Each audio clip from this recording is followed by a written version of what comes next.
Hello दोस्तों, स्वागत है आपका पीबी एजुकेशन सिस्टम में। आज मैं फिर आपके सामने उपस्थित हूँ। 9 जनवरी को जो आपका एग्ज़ाम हुआ है सीटेट का, उसके बारे में हम डिटेल में बात करेंगे और जो मुख्य चीज़ें हैं उस पे हम फोकस करेंगे। तो आप देखेंगे कि आप जितने भी आपने एग्ज़ाम पहले भी दिए होंगे या जो भी एग्ज़ाम होने वाले हैं, वो सारे फ्रेंड्स मैं बता दूं आपको पर्सनली, तो सब सिलेबस से ही आते हैं। कोई भी आउट ऑफ सिलेबस नहीं क्वेश्चन आता है। 1-2 क्वेश्चन आ जाएंगे आउट ऑफ सिलेबस। मुझे नहीं लगता कि सीटेट में कोई आउट ऑफ सिलेबस क्वेश्चन आता है। तो आप इस चीज़ को लेके मत घबराइए कि क्या आ रहा है, सर प्लीज़ बता दीजिए, मैम बता दीजिए। तो आप लोग खुद पर कॉन्फिडेंस रखिए। और बस मैं इतना कहना चाहती हूँ कि यदि आप किसी के नोट से भी पढ़े होंगे ना, जैसे नोट आपने बनाई है, खुद भी अगर आपने नोट नहीं बना रखी है, किसी और की नोट से भी आप पढ़ रहे हैं, तब भी अगर आप अच्छे से चीज़ों को देखे होंगे, समझे होंगे, तो आप सीटेट में अच्छा कर पाएंगे। तो फ्रेंड्स, जिन लोगों का आज एग्ज़ाम हो चुका है उन लोगों को बहुत बहुत बधाई। आई होप आप सभी लोग कॉन्फिडेंस होंगे कि आप लोग अच्छे से क्वेश्चन को हल करके आए होंगे, चाहे वो पेडागॉजी सेशन रहा हो, चाहे वो वन लाइनर क्वेश्चन रहे हों। और जिन लोगों का एग्ज़ाम आने वाला है उन लोगों के लिए ईश्वर से यही कामना है कि आप सभी लोग अच्छा करके आएँ। चलिए इसी कामना के साथ आज की वीडियो को स्टार्ट करते हैं। तो सबसे पहले बात कर लेते हैं जिन लोगों का क्वेश्चन ये है कि क्या क्या आया है ना, तो उसके बारे में मैंने पहले बता दिया कि सिलेबस से ही क्वेश्चन आता है, कुछ भी अलग से नहीं आता है। बस ये थोड़ी सी हो जाता है कि जब हम जो परीक्षाएं हो चुकी हैं 1-2 दिन पहले, उसके क्वेश्चन हम देख लेते हैं, उनके टॉपिक समझ लेते हैं, तो हमें ये पता चल जाता है कि हाँ, यहीं से क्वेश्चन आ रहे हैं। तो चलिए फ्रेंड्स, बात करते हैं सबसे पहले सीडीपी। कुछ ये 10 ही टॉपिक हैं जो सभी क्वेश्चन में आ रहे हैं, माफ़ करिएगा सभी सब्जेक्ट में आ रहे हैं, ठीक है। तो सबसे पहले सीडीपी की बात करी जाए, ठीक है। तो सीडीपी में जो आपके कोहलबर्ग साहब हैं, ये पूरी तरह से विराजमान होकर बैठे हुए हैं। ये कहीं नहीं हटने वाले हैं और ये पक्का आ रहे हैं। जैसे कि आपने 28 दिसंबर को देखा था और 29 दिसंबर को देखा था, और कोहलबर्ग साहब और जीन पियाजे साहब ने धूम मचा रखी थी। तो अभी भी उनके क्वेश्चंस आ रहे हैं, ठीक है। अब बात कर ली जाए कि कोहलबर्ग साहब जो हैं, उनके जो नैतिक सिद्धांत हैं आपके, ठीक है, इनके जो नैतिक सिद्धांत हैं आपके, तो इन्होंने तो आपके जो दिए हैं वो 6 चरण दिए हुए हैं ना, 6 चरण दिए हुए हैं आपके। तो 3 रूल्स हैं इनके और 6 जो है चरण है, 3 नियम है और 6 चरण है उसमें। एक रूल में, एक नियम में 2 चरण उन्होंने दी हुई है। तो किसमें सबसे ज़्यादा क्वेश्चन आता है, तो मैं आपको बता दूं, सबसे ज़्यादा कोहलबर्ग साहब के जो नैतिक सिद्धांत में जो आ रहा है आपका दूसरा रूल का, ठीक है, दूसरे रूल का जो है आपका पहला स्टेप, ठीक है, अच्छा लड़का या अच्छी लड़की वाला, ये आ रहा है। और मैं बता दूं आपका पहला क्वेश्चन जो है, ठीक है, कोहलबर्ग में जो इनका पहला रूल है और उसमें जो है दंड, जिसमें दंड और जिसमें बच्चा क्या होता है कि दंड के डर से चीज़ों को सही सही करता है, कुछ चीज़ सीखता है ना, तो ये कोहलबर्ग साहब से बहुत ज़्यादा पूछा जा रहा है। और फ्रेंड्स, मैं बता दूं कि जो कोहलबर्ग साहब हैं, वो आपकी जितनी भी अभी शिफ्ट आएंगी, चाहे वो पेपर फर्स्ट होगा, पेपर सेकंड होगा, आप देखेंगे कि कोहलबर्ग साहब का एग्ज़ाम में आएगा, क्वेश्चन आएगा, ये लिख के ले लीजिए, क्योंकि ये 28-29 से आ रहा है और बहुत पहले से ये लोग सीटेट में बहुत ज़्यादा अच्छी भूमिका निभाते हैं। और जीन पियाजे साहब की बात कर ली जाए, तो जीन पियाजे साहब जो है, इनका आपका संवेदी, ठीक है, संवेदी अवस्था जो है, जो संवेदी अवस्था है ये, और दूसरा जो आपको मैं बता दूं, मूर्त संक्रियात्मक अवस्था, ठीक है, मूर्त संक्रियात्मक अवस्था। यहाँ से क्वेश्चन, ये 2 टॉपिक बहुत ज़्यादा पूछे जा रहे हैं। और अब तक मैंने ये नहीं सुना है, क्योंकि मेरे अभी बहुत ही नज़दीकी करीबी जो है वो एक फ्रेंड है, वो गए हुए हैं लोग, एक जो है लेडीज़ फ्रेंड है, वो बता रही थी कि उनके जब शिफ्ट में, उनका शिफ्ट जो अभी अभी पहला वाला हुआ है, पहला शिफ्ट, तो उन्हें बताया है कि जीन पियाजे साहब का उन्होंने जितना भी हल किया सीडीपी में, वो बता रही थी कि उनमें अमूर्त की बात नहीं हुई है, अमूर्त संक्रियात्मक अवस्था की बात नहीं हुई है। और जब भी उनके में क्वेश्चन आया है तो उन्होंने बताया है मूर्त, मूर्त संक्रियात्मक अवस्था की बात हो रही है। तो आप ऐसा करिएगा कि जीन पियाजे की जितनी भी हैं पूर्व संक्रियात्मक अवस्था, मूर्त संक्रियात्मक अवस्था और अमूर्त संक्रियात्मक अवस्था और आपका संवेदी अवस्था, ये जरूर देख लीजिएगा, चारों देख लीजिएगा, क्योंकि कहीं से भी क्वेश्चन आएगा तो फटाक से पकड़ लेंगे, कुछ दिक्कत नहीं होगा। और मैं बता दूं कि क्वेश्चन किस तरह का था, क्योंकि उन्होंने मुझे बताया तो मैंने कहा आपसे शेयर कर लेते हैं, क्योंकि अब जो वो बता रही थी कि मूर्त संक्रियात्मक जो अवस्था है, मूर्त संक्रियात्मक जो अवस्था है, इसमें करके क्वेश्चन पूछा था कि किस अवस्था में बालक, ठीक है, उन्होंने जल्दी से बताया, उन्होंने पूरा, क्योंकि उन्होंने बताया कि कुछ बड़ा करके पैराग्राफ दिया हुआ था, क्वेश्चन बड़ा करके पूछा हुआ था, क्योंकि आपको पता है सीटीपी में लेंदी क्वेश्चन पूछे जाते हैं, तो बड़ा करके उन्होंने बस ये बताया कि क्वेश्चन का मतलब ये था कि किस अवस्था में बच्चा जो है चीज़ों को जो है सीरियल में रखने लगता है ना, निपुण हो जाता है। ऐसी बात नहीं हुई कि सीरियल में मतलब कि उस सीरियल में रखना सीख जाता है या शुरू करता है, तो पूर्व संक्रियात्मक अवस्था हो जाएगी आपकी। लेकिन वो बता रही थी कि मूर्त संक्रियात्मक अवस्था उन्होंने भी लगाया है ऑप्शन, और मैंने कहा है कि सही है, क्योंकि ये सही है फ्रेंड्स, क्योंकि जब बच्चा चीज़ों को सीरियल वाइज रखना शुरू कर देता है, जैसे असेंडिंग ऑर्डर डिसेंडिंग ऑर्डर बच्चा जब समझ जाता है पूरी तरह से, तो किसमें होता है, मूर्त संक्रियात्मक अवस्था में होता है, क्योंकि बच्चे को पता होता है कि ये जो पेड़ है वो छोटा है, ये जो पेड़ है वो बड़ा है, ठीक है, और ये वाला जो पेड़ है उससे बड़ा है, तो ये सीरियल वाइज बच्चा उसको रख लेगा, ठीक है, तो ये मूर्त संक्रियात्मक अवस्था, तो बिल्कुल वहीं से क्वेश्चन आई है। वाइगोत्स्की साहब जो हैं, इनसे आपका पाड़, आप समझ ही रहे होंगे, पाड़ से और जेडपीटी से क्वेश्चन आया हुआ था। लेकिन मैं बता दूं आपको 29 दिसंबर को जो क्वेश्चन है वो वाइगोत्स्की साहब से नहीं आया हुआ था फ्रेंड्स। वाइगोत्स्की साहब आए ही नहीं थे उस क्वेश्चंस में, ठीक है, सीडीपी की मैं बात कर रही हूँ, उसमें नहीं आए हुए थे। लेकिन इस टाइम जो आपका एग्ज़ाम हुआ है उसमें वाइगोत्स्की साहब दिखे हैं, जिसमें पाड़ से क्वेश्चन आया था, और जेडपीडी से हमारे जो है एक जो मित्र हैं वो बता रहे थे कि जेडपीडी जो है उनसे क्वेश्चन करके आया था, लेकिन मुझे बहुत ज़्यादा उनकी बात क्लियर नहीं हो सकी, क्योंकि वो बहुत ज़्यादा भीड़ में थे, तो मुझे नहीं उतना कंफर्म हुआ कि जेडपीटी से क्वेश्चन सच में आया था या उन्होंने उसी तरह कहा, क्योंकि बहुत ज़्यादा मुझे उन पर कॉन्फिडेंस भी नहीं है। लेकिन जो पाड़ की बात है ये आई हुई है क्वेश्चन में, तो आप इनको ध्यान में रखिए, ठीक है। चलिए बात कर लेते हैं, ये तो सीडीपी की बात हुई, और आपको पता है सीडीपी में जो वन लाइनर क्वेश्चन यहीं से आते हैं, और उसके बाद जो पैडागॉजी सेशन बहुत ही मेन आता है, उसमें जो आपके अंडरस्टैंडिंग क्वेश्चन होते हैं, तो उस पर बात क्या करना ना। एनसीएफ जो आया था, हाँ एक बात बता दूं मैं, आकलन से क्वेश्चन आया हुआ था, आकलन से क्वेश्चन आपका आया हुआ था जो है सीडीपी में, ठीक है। एनसीएफ जो है, एनसीएफ धूम मचा रखा है आपका ईवीएस में, ठीक है, ईवीएस में बहुत ज़्यादा क्वेश्चन पूछे जा रहे हैं एनसीएफ से। अब मैं आपको बता दूं सबसे मेन पॉइंट जो है वो है अरब सागर, ठीक है।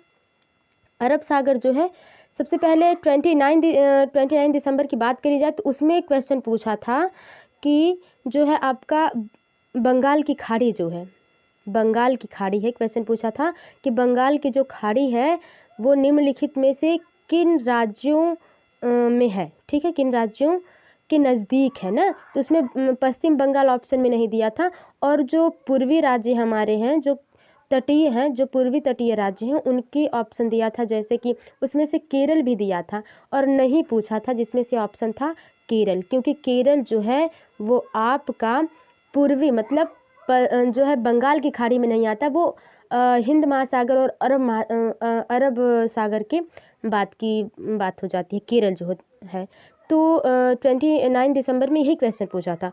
बस मेरे कहने का मतलब ये है कि मैप से भी क्वेश्चन पूछे जा रहे हैं, आप एक बार मैप ज़रूर डिटेल में पढ़ लीजिएगा, एक बार बस देख लेंगे आप, सिर्फ भारत का नक्शा देखिएगा और कुछ नहीं, क्योंकि कुछ नहीं पूछा जा रहा है उसमें बहुत ज़्यादा घबराने की भी ज़रूरत नहीं है, आप बस तटीय सीमाओं को देख लीजिएगा, कुछ मेन राज्यों को देख लीजिएगा आप बस, ठीक है। तो अरब सागर से क्वेश्चन पूछा गया है इस टाइम। पहली शिफ्ट की बात करी जाए, जिस तरह से पश्चिम बंगाल जिस तरह से बंगाल की खाड़ी पूछा गया था 29 दिसंबर को, उसी तरह अरब सागर में पूछा गया। आपको पता है 29 दिसंबर को वृक्ष के बारे में पूछा गया था, खिजड़ी वृक्ष के बारे में पूछा गया था, जो है आपका 29 दिसंबर को। और वही सेम क्वेश्चन आपको मिला है आज की डेट में जो एग्ज़ाम हुआ है 9 जनवरी को, वही सेम मिला है क्वेश्चन। ठीक है, हाथी पे इस बार पूछा है, उस बार जो जानवर पूछा हुआ था वो हाथी पे नहीं पूछा हुआ था, वो आपका पक्षी से पूछा हुआ था। ठीक है, जानवर पे नहीं, पक्षी से क्वेश्चन पूछा हुआ था। लेकिन इस टाइम क्या है, हाथी से पूछा है। तो आप बस ये एक आउटलाइन बना लीजिए अपने मन में कि कुछ नहीं अलग से आ रहा है, सब सिलेबस से आ रहा है, इसलिए आप बिल्कुल भी नर्वस मत होइए। सबसे पहली बात तो ये कि आप नर्वसनेस ख़त्म करिए अपनी, और कुछ नहीं। ठीक है ना, ये दुनिया भर की नहीं कि ये आ रहा है वो आ रहा है, कुछ नहीं, सब सिलेबस से ही आ रहा है, कुछ नहीं। अगर आपने सिलेबस पढ़ा हुआ है तो आप पूरी तरह से कॉन्फिडेंट रहिए कि आप 100% क्वेश्चन कर ले जाएंगे, और बहुत अच्छा क्वेश्चन कर ले जाएंगे। ठीक है, बस अपने कन्फ्यूज़न को दूर कर रखिएगा। क्योंकि जैसे आप मान लीजिए आपका आ गया CDP में मूर्त संक्रियात्मक अवस्था, पूर्व संक्रियात्मक अवस्था आ जाता है ना, ये दोनों में बहुत कन्फ्यूजन होता है। अमूर्त वाला समझ में आ जाता है पूरी तरह से, अमूर्त वाला तो पूरी तरह समझ में आ, और संवेदी वाला भी पूरी तरह से समझ में आ जाता है। लेकिन जब पूर्व संक्रियात्मक अवस्था की बात होती है और मूर्त संक्रियात्मक अवस्था की बात होती है, यहाँ ये दोनों बहुत कन्फ्यूजन क्रिएट करते हैं। इसीलिए मैं आपसे पर्सनली रिक्वेस्ट करती हूँ कि यदि आप सीटेट में अच्छा नंबर लाना चाहते हैं तो आप पियाजे साहब और जो है कोहलबर्ग साहब को पूरी तरह से क्लियर कर लीजिए, कन्फ्यूजन 1% भी मत रखिए। ठीक है, चलिए, नृत्य में पूछा गया है आपका, झारखंड के नृत्य के बारे में पूछा गया है। ठीक है, झारखंड के नृत्य के बारे में पूछा गया है। और असम से जो है आपका, असम से नृत्य के बारे में नहीं पूछा गया है, असम के घर के बारे में पूछा गया है कि हाउस किस तरह से होते हैं, वहाँ के घर कैसे होते हैं, या बांस पे जो घर बनाए जाते हैं, वो आपने नोट पढ़ा होगा, बहुत सारा आपने देखा होगा कि असम से रिलेटेड है, तो असम से क्वेश्चन पूछा था। जिस तरह से आपका क्वेश्चन पूछा हुआ था उस बार कि 29 दिसंबर को जो क्वेश्चन पूछा हुआ था उसके बारे में बात करें तो उसमें पूछा हुआ था कि आपका नृत्य से क्वेश्चन एक भी नहीं था उस टाइम। लेकिन इस बार जो है आपका नृत्य से क्वेश्चन आया हुआ है, तो आप ज़रूर इसको देख लीजिए। ठीक है, ये रही EVS की बात। ठीक है, आगे मैथ का और जो है इंग्लिश का जो पैटर्न है वो क्या आया हुआ था उसके बारे में। ठीक है, तो NEP 2020 जो है वो बहुत ही ज़्यादा मेन है मैथ के लिए, आपके मैथ के लिए ये बहुत ही ज़्यादा इम्पॉर्टेंट है मैथ के लिए।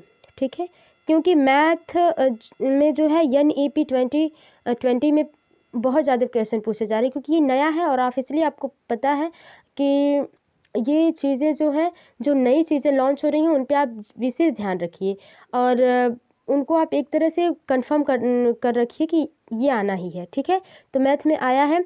और अब मैं बता दूं, आकलन से क्वेश्चन सभी जो है विषय में आए हुए हैं। सब जितना भी था, जैसे पेडागॉजी सेशन में होता है ना, उसी तरह आकलन से क्वेश्चन आए थे। एक एक क्वेश्चन आपको सब सब्जेक्ट में मिलेगा, वो आप जाके क्लियर कर लीजिएगा। आप खुद जाएंगे वहाँ पे, आपको ऐसा नहीं है कि आपको प्रूफ देखने के लिए नहीं मिलेगा, आप खुद प्रूफ देखेंगे वहाँ पे कि आकलन से क्वेश्चन आ रहे हैं। ठीक है, तो फ्रैक्शन से क्वेश्चन आया हुआ है मैथ में। ठीक है, फ्रैक्शन से क्वेश्चन आया हुआ है, और पेडागॉजी तो बहुत ही अच्छा आ रहा है।